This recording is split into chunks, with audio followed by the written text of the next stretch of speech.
Ito guys, mag-torta tayo ng talong na may breadcrumbs. Ayan guys, tapos may itlog.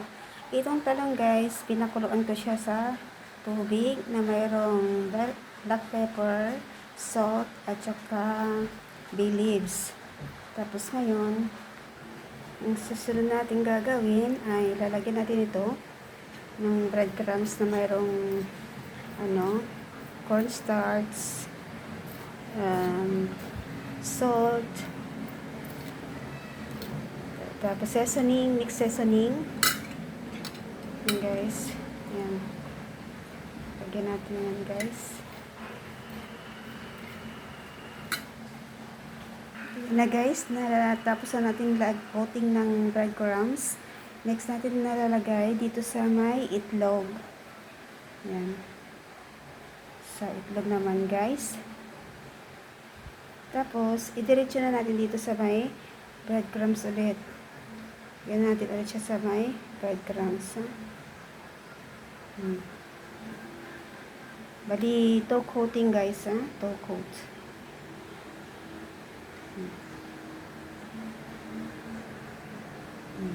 Ganyan guys. Ayan guys, natapos ko na ng lagay ng breadcrumbs. Ayan.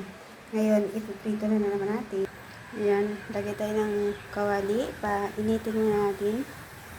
Kasi may tubig pa siya guys. Ayan guys, naglalagay na ako ng mantika.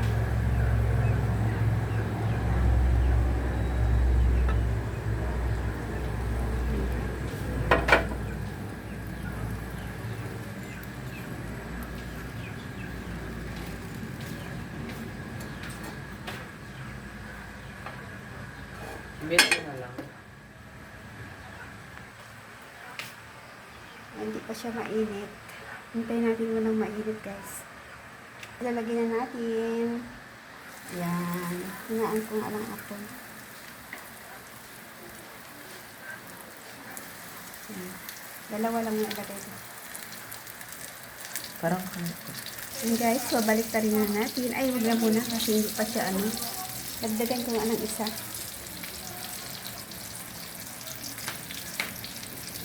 Ay, hindi ka siya. Magdidikit siya. Hindi yan. Ayan guys, it's crispy ang aking ginawa. Ayan. Diba? Ayan na guys, tapos na, ready to eat na.